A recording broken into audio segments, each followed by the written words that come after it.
ไผมีสิทธิเสรีกองทัพเพื่อนชาติเพื่อรักษาอาณาจักรสบายดีท่านผู้ชมที่เคารพพบกันในแรงมันประหัสวันที่26สิงหาคม2026ในเวลา 5 โมงผ่านจากรายการทีวีของฟรีลาวกัมเมนต์ที่สหรัฐอเมริกาเกี่ยวกับประเด็นการเมืองลาวทุกวันประหัสจะพบกับข้าพเจ้าบอกถึงการเมืองที่มันเกิดขึ้นแต่มันจะหายไปในอนาคตการเมืองนี่มันมีอยู่หลายระบบหลายซิสเต็มแต่ละองค์กรแต่ละองค์การแต่ละหน่วยแต่ละกลุ่มแต่ละจุ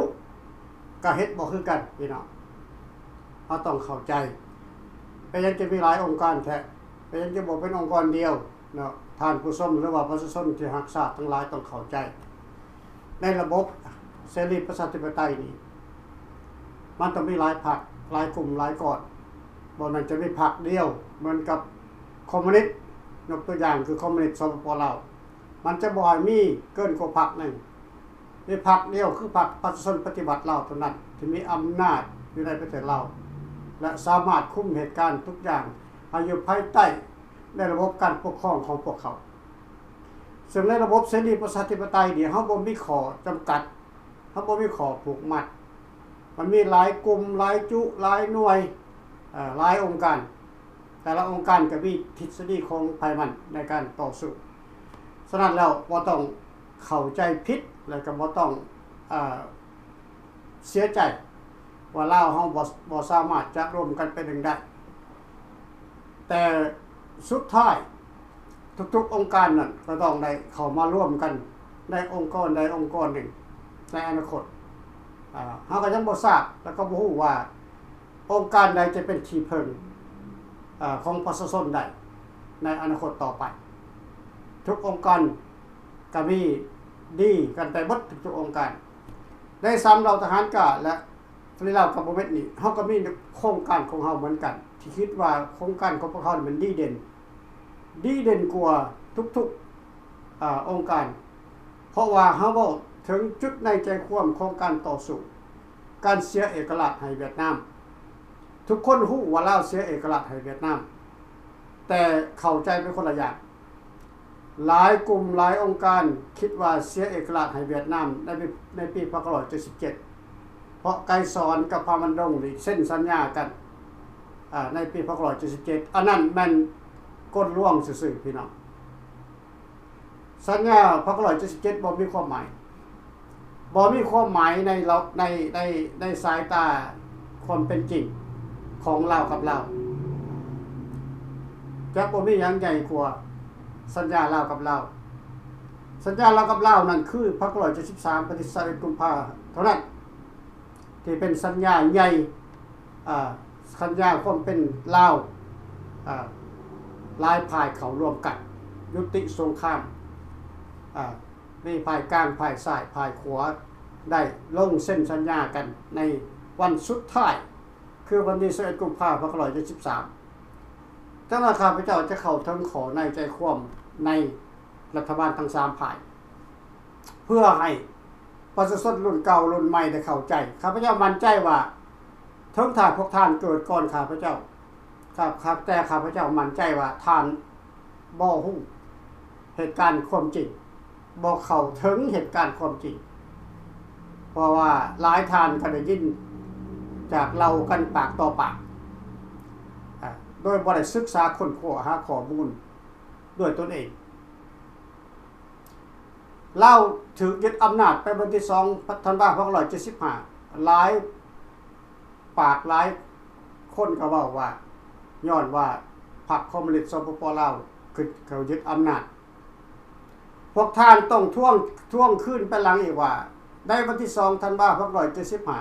1975ยังมีรัฐบาลอยู่3ฝ่ายคือฝ่ายกลางฝ่ายซ้ายฝ่ายขวาซึ่งเขาลงมติกันอยู่ในสภาว่าจะยุบการปกครองแบบราชาธิปไตย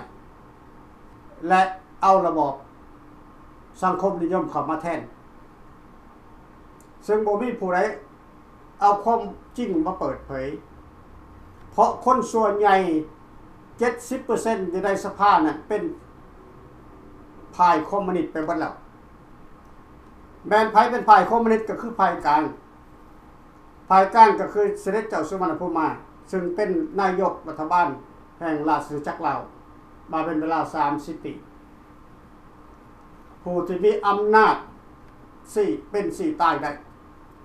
ก็คือเสด็จเจ้าสุวรรณภูมิเพราะเพิ่นได้ถูกแต่งตั้งให้เป็นนายกรัฐมนตรีแห่งราชอาณาจักรลาวมีอำนาจในสิทธิ์4ขาดความเป็นตายของประเทศชาติบ้านเมืองซึ่งปู่เกียวได้หันหน้าไปร่วมกับฝ่ายคอมมิวนิสต์คือฝ่ายซ้ายก็คือน้องชายของเพิ่นเองคือเสด็จเจ้าสุภาณิวงศ์ก็เป็นน้องชายคนละแม่กับเสด็จเจ้าสุวรรณภูมิซึ่ง2อ้ายน้องเขาเจ้าล้มกันอยู่หลังบ้านตกลงกันอยู่หลังบ้านในการยึดอำนาจของรัฐบาลราชอาณาจักรลาวนี่ไปเป็นระบอบไปสู่ระบอบสังคมนิยมของโครงการคอมมิวนิสต์อยู่ในสภานั้นรัฐบาลฝ่ายขวาบ่ได้ยินยอมรัฐบาลฝ่ายขวาบ่ได้ยินยอมให้เปลี่ยนแปลงระบอบราชาธิปไตยรัฐบาลฝ่ายขวาบ่ได้ลงคะแนนให้เปลี่ยนแปลงระบอบเสรีประชาธิปไตยรัฐบาลฝ่ายขวาคือไผบ่ฮู้จักหลายคนบ่ฮู้จัก 99% บ่มีไผฮู้จักถามโลดอายุ90 ปีก็ห้องมาถามโลดถ้ายังมีชีวิตอยู่ว่ารัฐบาลฝ่ายขวาเป็นไผบ่ฮู้คิดว่ารัฐบาลฝ่ายขวาเนี่ยคือเสด็จสุวรรณเสด็จเจ้าสุวร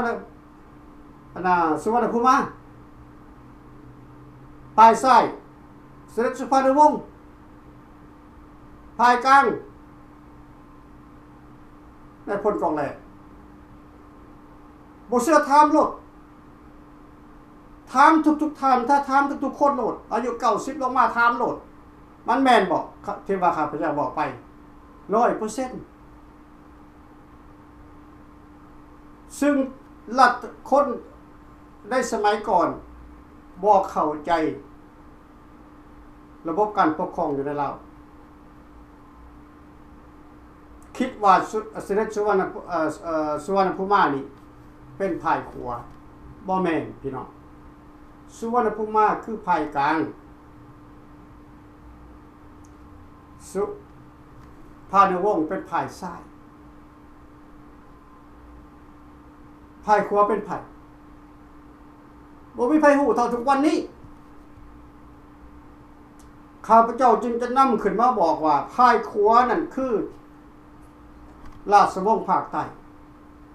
คือเสด็จเจ้าบุญอุ้มณจำปาสักนั่นคือรัฐบาลฝ่ายขวามีไผเว้าถึงแน่มีไผเว้าถึงเหตุการณ์ของมันแน่ได้ผ่านมาบ่มีถือว่าเสด็จบุญอุ้มณจำปาสักนี่เป็นคนบ่มีปะหัวกินไปนอนลืมหอดชื่อเสียงเรื่องน้ำก็เพิ่นไปว่าเพิ่นเป็นเสด็จเป็นพระเจ้าแผ่นดินภาคใต้เพิ่นเป็นพระเจ้าแผ่นดินภาคใต้พี่น้องพระเจ้าแผ่นดินภาคเหนือก็คือเสด็จเจ้าสุวรรณศรีสว่างวัฒนามันมีอยู่2ภาคเหนือเท่านั้นภาคกลางนั่นมันเป็นของเจ้าอนุถึงถึกสยามโคตรล่มขาล่างโคตรไปหมดแล้วราชวงศ์เวียงจันทน์นั่นบ่มีเหลือจักพระองค์แล้วยังเหลือแต่2อาณาจักรคืออาณาจักรหลวงพระบางและอาณาจักรนครจำปาสักนครเวียงจันทน์บ่มีเจ้าหมดไปแล้วหมดจะไปแต่ 1,400 คนพี่น้องฉะนั้นแล้วเป็นยังคนลาวเฮา เพิ่นบ่นำเรื่องนี้ขึ้นมาเล่าสู่กัน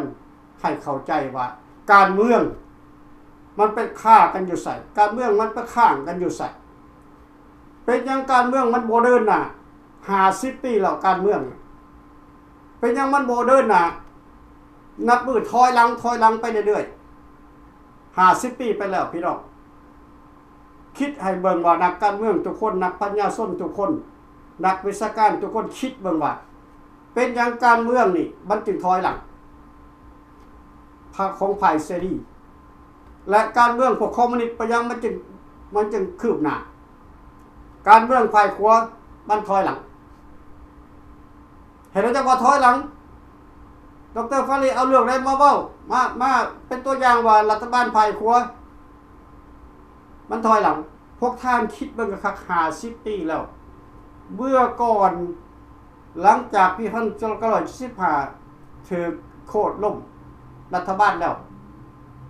รัฐบาลฝ่ายขวาคือพระเจ้าแผ่นดินภาคใต้นี่เพิ่นออกมาก่อนแล้วเพราะเพิ่นเสียคะแนนอยู่ในสภาแล้วเพราะสภานั่น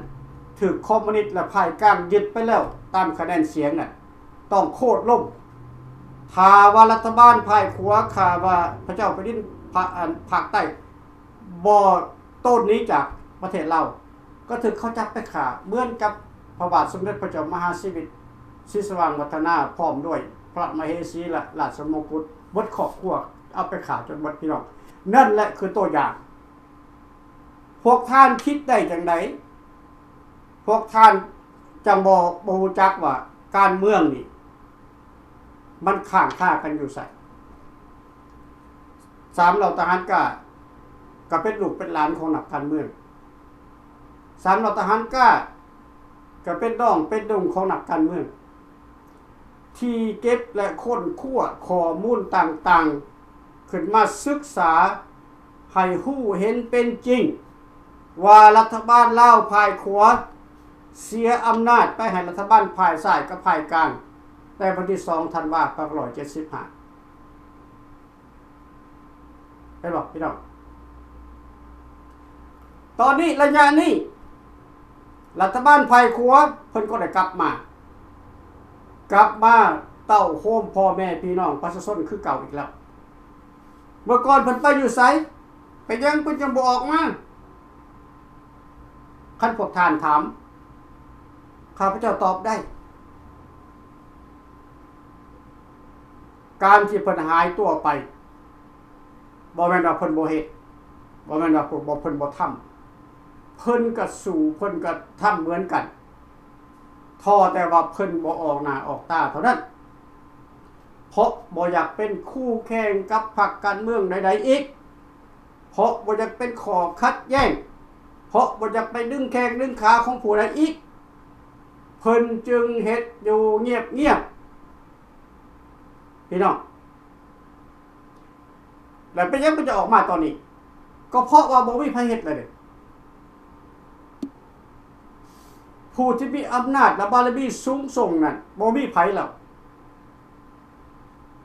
คันราชวงศ์ทางลงเขาบ้างเพิ่นก็บ่ลิ้นการเมืองแล้วเพิ่นหยุดแล้วเพิ่นบ่เฮ็ดแล้วเพิ่นอยู่เฉยๆแล้วเพิ่นบ่เกี่ยวเพิ่นบ่ออกมาแล้วพี่น้องและพรรคการเมืองต่างๆที่กำลังทำกันทุกมื้อนี้เพิ่นก็เบิ่งแล้วว่าไปบ่ได้เพราะทุกอย่างมันต้องไปตามความจริงถ้าก้อถ้าคอถ้างอ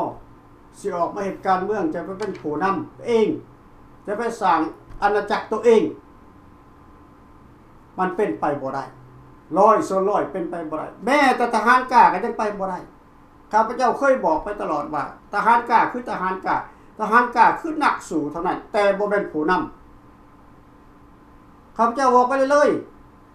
ผู้นำนั้นจะต้องเป็นผู้ที่สำคัญเป็นผู้ที่มีบารมีสูงส่งเป็นผู้ที่มีเกียรติและศักดิ์ศรีสูงสุดต่อแผ่นดินของประเทศเราได้เมื่อก่อนเฮาก็คิดว่าสถาบันราชสร้างของเขาลงพวังคือเจ้าสุริวงศ์เพิ่นจะออกมาเป็นผู้นำให้ทหารกล้าหรือว่าเพิ่นจะออกมาเป็นผู้นำให้กลุ่มใดกลุ่มหนึ่งก็ได้ขอให้เป็นห่มโซ่โฮมไส้ให้ นักต่อสู้ทั้งหลายแล้วทหารกล้าก็จะเข้าไปอยู่ไปเพิ่งบุญเพิ่งใบบุญของเพิ่นคือกันจะไปเป็นผู้รับใช้ของเพิ่นคือกันแต่ในเมื่อหลายพรรคการเมืองกราบร้องเพิ่นไปแล้วเพิ่นปฏิเสธทุกพรรคการเมืองข้าพเจ้าก็บ่เชื่อข้าพเจ้าจึงได้กราบร้องไปเองด้วยการขีดเขียนขัดในและเพิ่นก็ตอบมาเป็นลายอักษรขัดในบ่ได้เว้ากันปากเป่าธรรมดาบ่แม่นเพราะเว้าปากเป่าธรรมดาเนี่ยเฮาบ่มีหลักฐานแต่ว่าการขีดเขียนนี่เพิ่นตอบมาเฮาก็มีหลักฐานเก็บไว้นี่คือมูลความจริงเขาจึงวิ่งเต้นหาผู้ที่มีบารมีสูงส่งเทียบเท่ากับแผ่นดินก็ยังเหลืออยู่ราชวงศ์ภาคใต้เท่านั้นที่จะเป็นผู้เพิ่งพาบั้นสุดท้ายพี่น้องแต่ก็ด้วยบุญคุณของแผ่นดินบ่แม่นบุญคุณของซ้ำเราทหารกล้าด้วยบุญคุณของแผ่นดินล้านสร้างยังมีเหลืออยู่พระบาทสมเด็จขออนุญาตญาติวงศาของเสด็จเจ้าพระองค์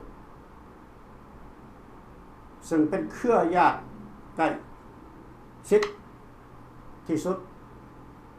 เพิ่นก็ได้ตัดสินใจเข้าร่วมขบวนการต่อสู้เพราะประเทศชาติบ้านเมืองเป็นของวัตถุกคนแผ่นดินเป็นของคนลาวทุกคนถ้าว่าราชวงศ์บ่ออกมากู้ชาติเขาจะเสียแผ่นดินไปทุกวันนี้เขาเสียไปแล้วแต่บ่ทัน 100% เขาเสียไปแล้ว 80% แล้ว 20% นี่ยังค่าเหล้านอกอยู่เท่านั้นเมื่อได้เหล้านอกหักยุดการต่อสู้แล้วก็ตายจากโลกนี้ไปคอมมิวนิสต์แก้วแดงมันก็หัวยิ้มเปิดถึงเวลามันจะยึดเอาประเทศลาวไปเลยโดยบ่จำเป็นจะต้องย่านกลัวบ่มีการเกรงกลัวเพราะคนลาวในปัจจุบันนี้ในประเทศลาวนั้น 99.9% น่ะบ่มีลิกี้บ่มีความสามารถจะต่อต้านเขา 99.9% อยู่ในประเทศลาวน่ะบ่มีแนวคิดอยากจะต่อต้านเขาเลยหรือว่ามีก็บ่กล้าต่อต้านเขาพี่น้องบ่คือกับคนในสมัยก่อนที่เขาลุกขึ้นมาต่อสู้เพื่อประชาธิปไตยสู้เพื่อสิทธิเสรีภาพของเขาตายเป็นตายใช่คนแต่ละยุคคนแต่ละสมัยมันบ่เหมือนกันพี่น้องฉะนั้นแล้วถ้าท่านได้ยินข้าพเจ้าเว้าในมื้อนี้แล้วท่านก็เก็บไปคิดไว้ว่าพวกท่านทั้งหลายนั่นจะนอนอยู่เฉยบ่หรือว่าต้องตัดสินใจเข้าร่วมขบวนการต่อสู้เพื่อชาติอายุแก่ก็บ่เป็นหยังเพราะเฮาบ่ได้ไปแบกปืนแล่นน้ำตรงไห้ตรงหน้าเฮาแค่จะให้กำลังใจกันต่อสู้เฮาบ่ได้มันบ่ได้ในระยะที่เฮามีชีวิตอยู่ก็ยังมีลูกมีหลานมีหลานเฮาที่จะได้เพิ่งบารมีเพิ่งบุญของพวกท่านเพราะพวกท่านเป็นผู้สู่ส้นมาไว้ ขอโทษ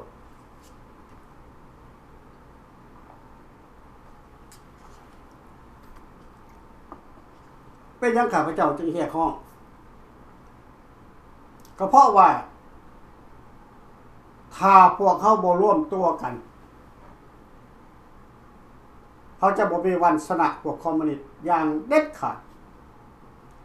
บ่ได้ร่วมตัวได้3เหล่าทหารกล้าบ่ได้อยู่ภายใต้การแนะนำของทหารกล้าบ่ได้อยู่ภายใต้อำนาจของทหารกล้าพวกท่านเข้ามาทั้งหมดนั่นมันอยู่ภายใต้การนำพาของราชวงศ์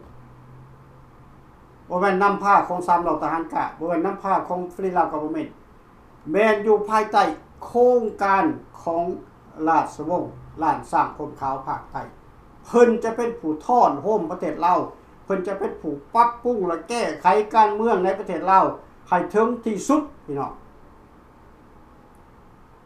พวกท่านจะไปคิดน้อยใจว่าโอ้จะได้เขามาเป็นลูกน้องทหารกล้าบ่ต้องคิดพวกท่านคิดไปเองพวกท่านน้อยใจไปเองทหารกล้าเป็นผู้แค่แต่การโฆษณาเป็นผู้การค้นคว้าเป็นผู้ปลุกระดมให้คนลาวเฮานี่ให้มีกำลังใจสู้กับศัตรูของแผ่นดินมีกำลังใจขับไล่ศัตรูของแผ่นดินออกจากอำนาจการปกครองเมื่อเฮามีราชวงศ์ออกมายืนตัวเป็นหลักเป็นแหล่งในโครงการองค์การสากลในองค์การสมาคมลาวมันจะเป็นหลักที่มันให้การต่อสู้ของพวกเขาแน่นหนาและแข็งแกร่งและเดินหน้าได้พี่น้องพวกท่านปฏิเสธบ่ได้ทุกวันนี่ทุกคนก็รอคอยอยากเห็นเจ้าสุริวงศ์ออกมาหลินการเมืองทุกพรรคการเมืองรอคอยเบิดสร้างความหวังตั้งความหวังสูงกับเจ้าสุริวงศ์แต่เจ้าสุริวงศ์เคยเห็นคุณค่าของพวกท่านบ่เจ้าสุริวงศ์เคยโทรมาหาพวกท่านบ่บอกว่าเพิ่นโทรมาหาพวกท่านโทรไปหาเพิ่นยังบ่มีโอกาสจะได้เว้ากับเพิ่นยังบ่มีโอกาสจะได้ทูลเพิ่นซับคิดเบิ่งพี่น้องข้าพเจ้าบ่ได้ข้ามเพิ่นย่อโตข้าพเจ้าบ่ได้ใส่ร้ายป้ายสีผู้ใดผู้หนึ่งคันถ้าบ่เว้าคนเฮามันตาบ่แจ้งหูบ่แจ้งหูบ่ได้ยินตาบ่แจ้งมีแต่ฝันลมๆแรงคิดไปเองเองบ่อยู่กับความจริงพี่น้องมันจะเสียเวลาพวกท่านในเมื่อพวกท่านลงทุนไปแล้วพวกท่านก็หวังกำไรอันนี้พวกท่านเสียทั้งต้นทุนเสียทั้งกำไรบ่มีหยังเหลือไว้ให้พวกท่านเลยเดี๋ยวนี้3เราทหารกล้านี่หามาให้ได้ละต้นทุนพวกท่านมิแต่เข้ามาสอกหากำไรของชีวิตกำไรของทุกอย่างของประเทศชาติบ้านเมืองมันอยู่ในกำมือของพวกท่านเองในเมื่อเฮามีผู้นำผู้ที่มีบารมีสูงส่งของแผ่นดินเข้ามาแล้วพี่น้องคิดให้ดีๆข้าพเจ้าบ่ได้สร้างความแตกหักในระหว่างเสื้อเจ้าเสื้อราชวงศ์บ่แม่นพวกท่านต้องคิดให้คักๆว่า50ปีแล้วเฮาเสียแผ่นดินไปนี่ข้าพเจ้าว่ามันสวยเกินไปล่ะข้าพเจ้าคิดว่ามันด้นเกินไปละ50ปีน่ะแก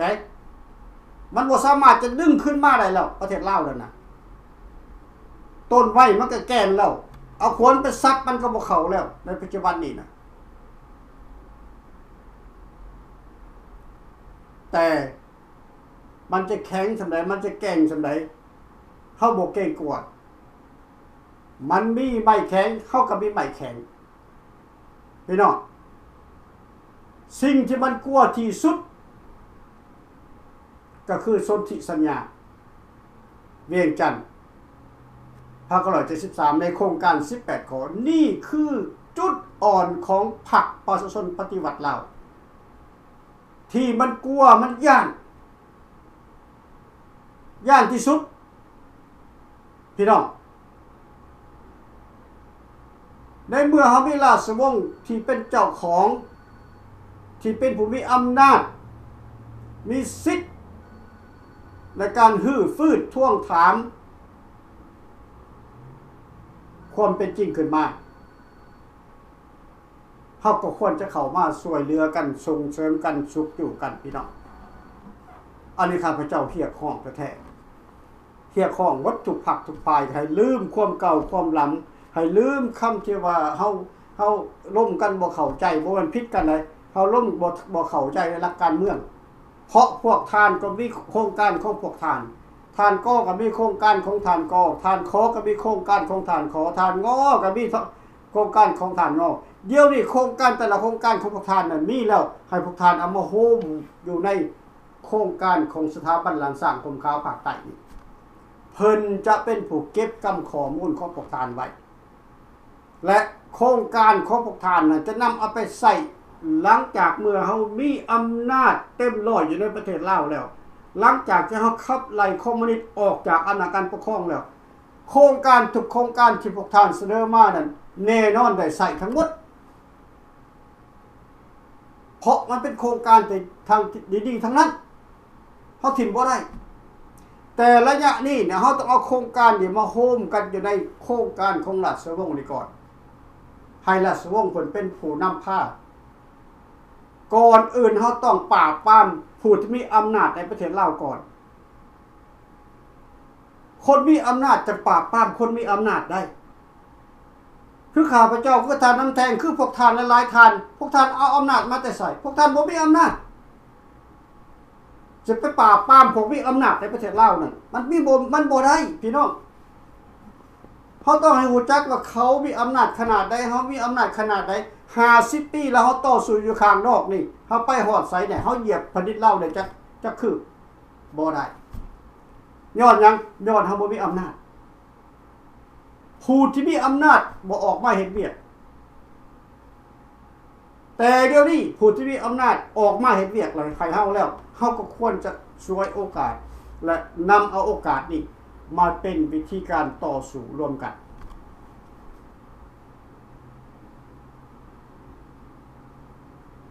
รัฐบาลราชอาณาจักรลาวก็คือรัฐบาลฟรีลาวกับบ่แม่นรัฐบาลพัดถิ่นพี่น้องในระยะนี้ท่าน President Trump เพิ่นเข้าข้างเฮา 100% แล้วเฮามีโอกาสที่จะฟื้นเรื่องนี้ขึ้นมาใหม่ได้พี่น้องขอเพียงแต่ว่าเฮาเข้ามาร่วมกันในภายใต้การนำพาของท่าน President Trump นี่เพิ่นเป็นคนที่เหมือนกับไม่สิตายไปไม่กกสิตายไปสิเป็นข้าพเจ้าเขียนคำห้องไปหลายฉบับแล้วให้เพิ่นก็ปฏิบัติไปเพิ่นก็ปฏิบัติทุกครั้งตามที่ข้าพเจ้าขอห้องไปต่อไปผู้จะเปลี่ยนแปลงระบบการปกครองในลาวนี่ก็แม่น President Trump นี่ผู้ที่จะขับไล่คอมมิวนิสต์ออกจากประเทศลาวนี่ก็แม่น President Trump นี่จะเป็นผู้ขับไล่ออกผู้จะตั้งรัฐบาลใหม่ขึ้นมาในประเทศลาวก็แม่น President Trump นี่เป็นผู้ตั้งจะแจ้งโลดมันบ่มีหยังสิปิดได้เพราะ President Trump เพิ่นก็มุ่งหน้าอยู่แล้วเดี๋ยวนี้เพิ่นแบนประเทศลาวไปแล้วหลายอย่างแล้วต่อไปก็ต้องมีการบีบบังคับให้มีการเปลี่ยนแปลงอยู่ในประเทศลาวต้องมีรัฐบาลฝ่ายขวาขึ้นมาแทรกแซงขึ้นมาในอนาคตพี่น้องถ้าเฮาบ่สวยโอกาสตอนนี้ตอน President Trump นี่เขาจะบ่มีโอกาสเลยพันธงบ่มีโอกาสเลยข้าพเจ้าจะเลิกการเมืองนี่ก็สิบ่เฮ็ดต่อไปอีกการเมืองนี่เมื่อใดถ้า President Trump เพิ่นหมดเทอมไปแล้วนี่นอกจากแต่ว่ายังคนของเพิ่นเนี่ยเป็น President ต่อไปคือ JD Vance บ่คือMarco Rubio บ่ข้าพเจ้าจะสืบทอดต่อเพราะโครงการของเฮายังเดินหน้าต่ออยู่โอเคพวกท่านเห็นว่าข่าวมันออกมาว่านนี่เมื่อวานนี่ซ้ำซีเรียเป็นจังไดพี่น้องประเทศซีเรียเป็นจังไดถูกอเมริกาแซงชั่นไปจะผ่านหลายปีแล้วย้อนไปขึ้นกับรัสเซีย President Trump เพิ่นไปเปิดให้เมื่อวานมื้อซื่นนี่เปิดให้ซีเรียมีไปปลดแซงชั่นออกเห็นบ่นำเอา President ของ อันนั้นเซเลียที่ไปลี้ภัยอยู่รัสเซียนี่ขึ้นมาเซเลียมาเป็นพันธมิตรกับอเมริกาตั้งรัฐบาลใหม่ขึ้นให้อีกในขั้นต่อไปให้บอกพี่น้อง President Trump นี่เหมือนกับคนที่มี power อเมริกาเขาบอกกาดภาษาลาวบอกเป็นคือพระเจ้าที่ให้แสงสว่างแต่ละประเทศที่ประเทศทุกข์ยากประเทศที่ยากจนเพิ่นช่วยไปหมดเห็นบ่ยังแต่ลาวเฮานี่เป็นยังเพิ่นจังบ่ซอยเฮาจักเทื่อยอดลาวเฮานี่บ่สามัคคีกันข่าวข้อมูลมาจากประเทศลาวนี่ประเทศลาวเจริญหมด GDP 6% GDP 6% 8% พี่น้องรายงานปากเป่าประชาชนทุก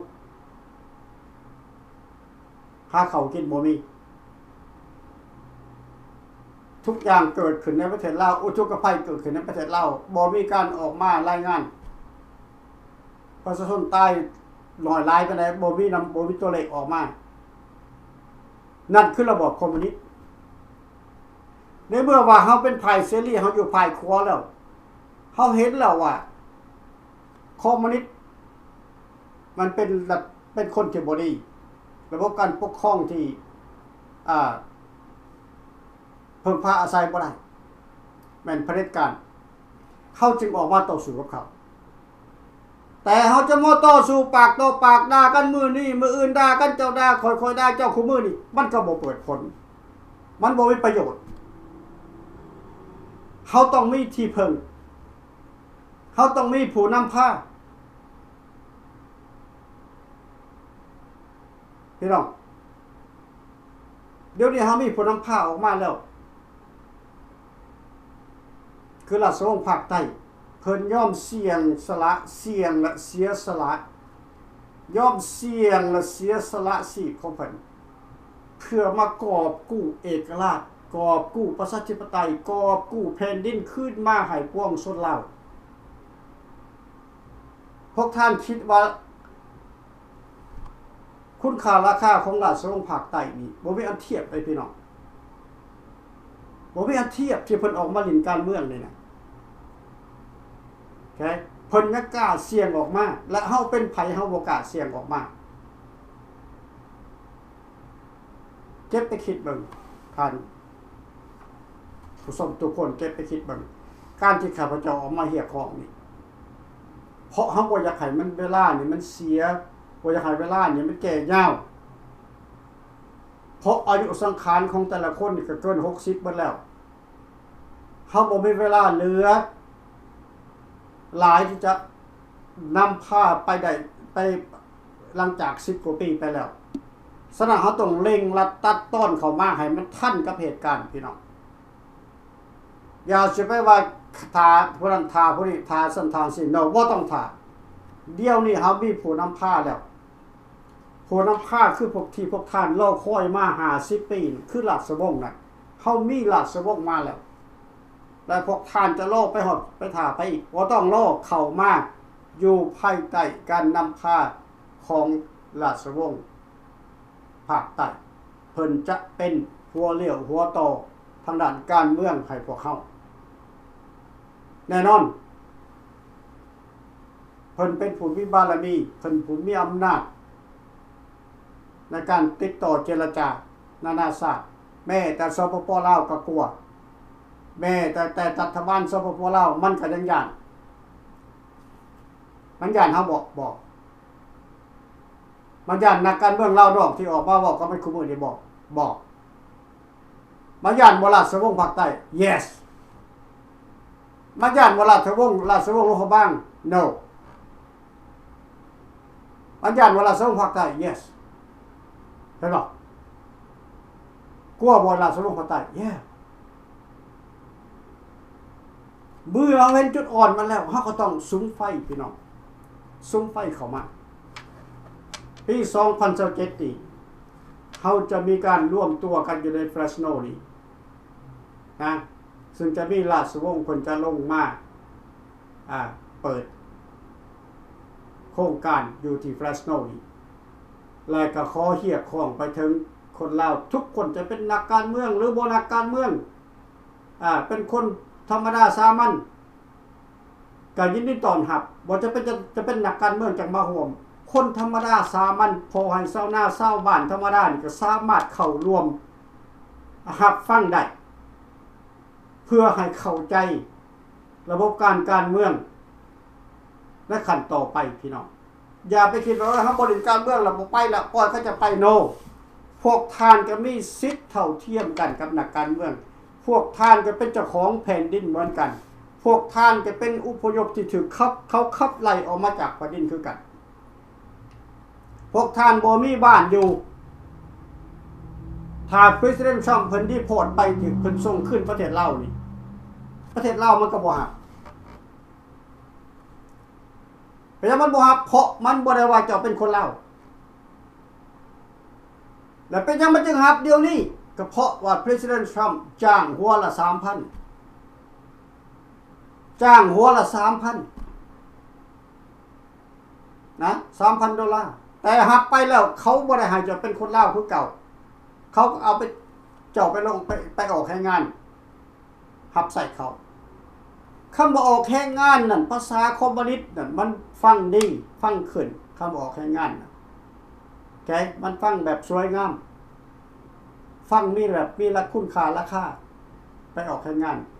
แต่ความจริงแหละคำออกแรงงานของพวกคอมมิวนิสต์นั่นคือเป็นขาทาส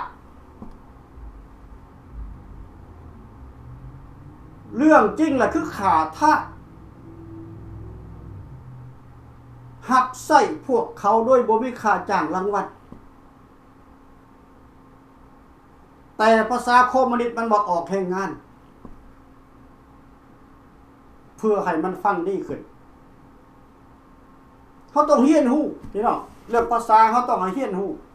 อย่าสุเปดหูเบาใจง่ายเข้าหูนี่ออกหูนี่ไปโนฉะนั้นแล้วอพยพทุกคนทุกครอบครัวควรจะให้ความสนใจเรื่องนี้ ต้องเข้ามาร่วมและเข้ามารับฟังคำแถลงการของราชวงศ์องค์ใหม่จากภาคใต้ของพวกเราพี่น้องท่านใดได้ฟังคลิปของข้าพเจ้าแถลงการไปในมื้อนี้แล้วก็ต้องไปเว้าต่อกันปากต่อปากปากต่อปากปากต่อปากไปวัดก็เว้าไปเฮือนดีก็เว้าไปเฮือนเบิร์ธเดย์ก็เอาไปซุ่มแซวกินเหล้าธรรมดาก็เว้าว่าราชวงศ์จักรพรรดิออกมากู้ชาติราชวงศ์ภาคใต้ออกมากู้ชาติเพิ่นจะมาลงแถลงการอยู่ในเฟรชโนในปี2007นี่เริ่มต้นจากบอนนี้ก่อนหลังจากบอนนี้จึงไปหลายบอนอีกพี่น้องเฮาต้องร่วมตัวกันไว้แต่เดี๋ยวนี้ผู้เล็กเด็กน้อยก็เข้าฟังได้ครับก็คันเข้าใจภาษาลาวเฮาอยากให้คนลาวภายครัวคนลาวอพยพทุกครอบครัวเข้าใจถึงความสำคัญของชีวิตของพวกท่าน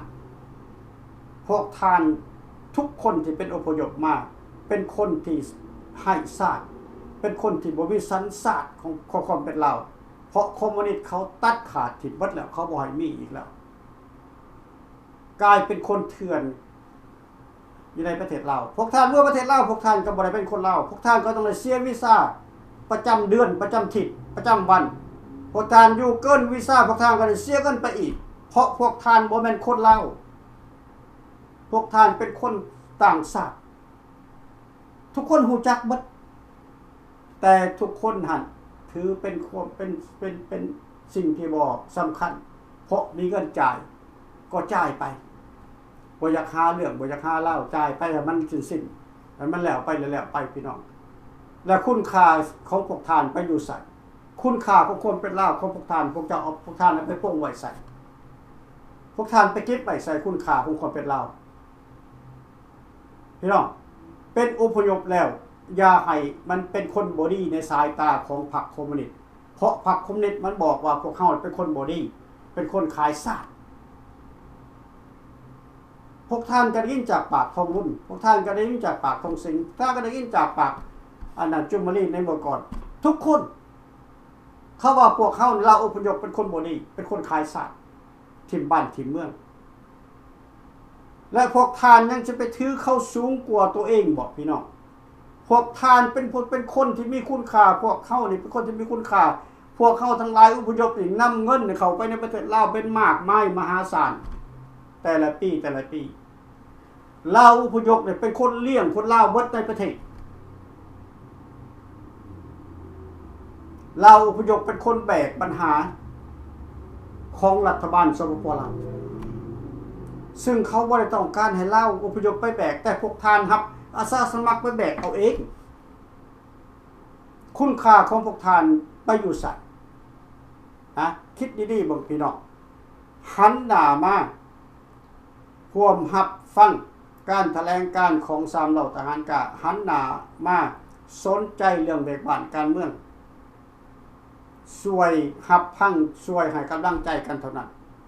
เขาต้องการอยากให้คนลาวทั้งหลายนี่เข้าใจคันถ้าเข้าใจแล้วจึงจะรู้จักความหักษาเมื่อใดพวกท่านบ่เข้าใจพวกท่านบ่รู้จักเอาความหักษาถือว่าแผ่นดินแล้วมันเป็นแผ่นดินมันจะหนีไปไสบ่ได้ no แผ่นดินมันก็คือแผ่นดินนั่นแหละมันไปไสบ่ได้ดอกทงหน้าตัวเดียวมันก็อยู่หั่นแหละแต่ว่าเจ้าของมันเป็นไผล่ะมื้อนี้แม่นอยู่คนลาวมื้อนี้แม่นอยู่เป็นเจ้าของมื้ออื่นบ่แม่นเจ้าได้คนใหม่เป็นเจ้าของได้เห็นบอกพี่น้องมันสับเปลี่ยนกันไปตลอดย้อนเฮาบ่มีอำนาจในการเป็นเจ้าของสิ่งของตัวนั้นเฮาบ่มีอำนาจในการเป็นเจ้าของแผ่นดินลาวได้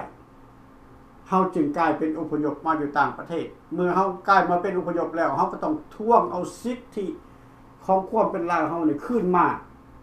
บ่แม่นแค่แต่ขึ้นมาให้เฮาคืนให้ประชาชนลาวทั้งประเทศอีกพี่น้องมันจึงจะมีคุณค่านะให้คิดนำกันพี่น้องข้าพเจ้าบ่แม่นบาทตีต่ำราคาบุคคลเนาะข้าพเจ้าเห็นว่าคนลาวคนพวกเขานี่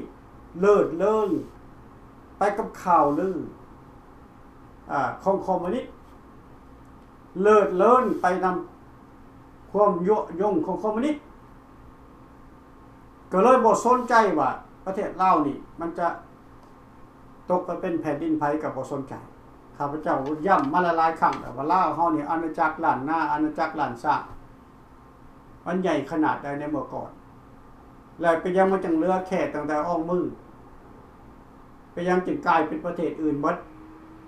และอีกบ่นั้นมันก็จะเบิดไปในไวๆนี่ประเทศลาวจะบ่มี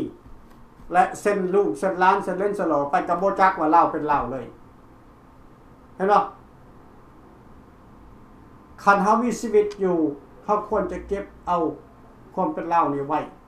ให้ลูกให้หลานให้ลาวเฮานี่มีบ่อนพักผ้าอาศัยมีบ่อนอยู่บ่อนกินของตนเองบ่ให้ชาติอื่นเข้ามานี่เต้งกดขี่ข่มเหงคิดคือกันมั้ยพี่น้องคิดคือข้าพเจ้าคิดนี่พวกท่านจะไปคิดโอ้ยบ่สนมันดอกเขาใหญ่แล้วเขาเติบโตแล้วแกคอมมิวนิสต์ตัวนี้มันเก่งแล้วมันมีทุกอย่างก็ยังไปสู่มันเฮาบ่ได้เว้าถึงการต่อสู้แบบอาวุธสงครามเฮาต่อสู้ทางด้านการเมืองเอาการเมืองก็สู่มา50ปีแล้วคือบ่เว้ยมันบ่เว้ยเพราะการเมืองมันบ่ตรงจุด50ปีผ่านมานี่บ่มีองค์การใดจะเว้าถึงเรื่องสนธิสัญญาเวียงจันทน์ในโครงการ18ข้อบ่ได้เว้าถึงว่าสุวรรณภูมิเป็นไผสุพรรณวงศ์เป็นไผกองแร่เป็นไผบ่ได้เว้าถึงเห็นบ่นายจำปาสักแห่งไกลบ่มีไผเว้าถึงซ้ำผู้ที่เป็นเจ้าของแผ่นดินแท้ๆพี่น้องไปบอกย้อนยังย้อนเฮาบ่เข้าใจข้าพเจ้าเอาบทเรียนมาสอนพวกท่านเอาบทเรียนมาบอกพวกท่านให้เข้าใจว่าเป็นอย่างเล่าจึงแตกเหตุผลใดเล่าจึงแตกเหตุผลใดคอมมิวนิสต์มันยึดอำนาจได้มันยึดอำนาจได้ก็พอรัฐบาลภายกลางให้คะแนนเสียงมัน เข้าข้างมันก็คือสุวรรณภูมิอยู่ข้างสุพรรณวงศ์คะแนนอยู่ในสภาสูงกว่าพายขัวก็ต้องเสียแต้มให้อิงใส่ระบบเสรีประชาธิปไตยต้องเอาตามคะแนนเสียงในเมื่อพายกลางกับพายซ้ายชนะแต้มชนะคะแนนแล้วพายขัวก็อยู่บ่ได้ถ้าอยู่ก็ถือเขาจับไปขาด 100% ขาดเห็นบ่พี่น้องแต่ในเมื่อเพิ่นมีโอกาสแล้วเพิ่นบ่เคยลืมแผ่นดินลาวแต่เพิ่นรอจังหวะซื่อๆรอบอกว่ามีองค์การใดจะมาเป็นได้หน้ามาเป็นผู้บัญชาการมาเป็นผู้นำพา50 ปีผ่านไปแล้วมีบอกผู้นำพามีหลายเยอะแยะเมื่อก่อนใหญ่โตพี่น้องซาลือกันหมดทั่วโลกประเทศที่3ไปทางไหนแห่กันบุญประเวทจังบ่เทียบแล้วก็บดไปเดี๋ยวนี้บ่มีศัพท์เห็นจะอยู่ในหน้าโซเชียลมีเดียคุ2ละคนเห็นบ่อันนี้ล่ะเขาว่าถอยหลังเดี๋ยวเขาจะให้มันกลับมาเหมือนเก่าเขาจะให้คนลาวเนี่ยกลับมาเหมือนเก่าทั่วประเทศให้มาเต้าโฮมกันอยู่ภายใต้การนำพาของสถาบันหลังสร้างโคมขาวภาคใต้เพิ่นจะเป็นผู้นำพาในการต่อสู้ครั้งนี้โครงการสั้นๆบ่ได้เป็นโครงการยาวโครงการสั้นๆแน่นอนเฮาต้องชนะในยุคนี้พี่น้องเฮาต้องนำเอาชัยชนะมาสู่แผ่นดินได้เฮาต้องขับไล่คอมมิวนิสต์ที่ยึดอำนาจแบบผิดกฎหมายนี่ออกจากอำนาจการปกครองไปในระยะสั้นๆนี้ขอเพียงแต่ว่าให้พวกท่านให้การร่วมไม้ร่วมมือ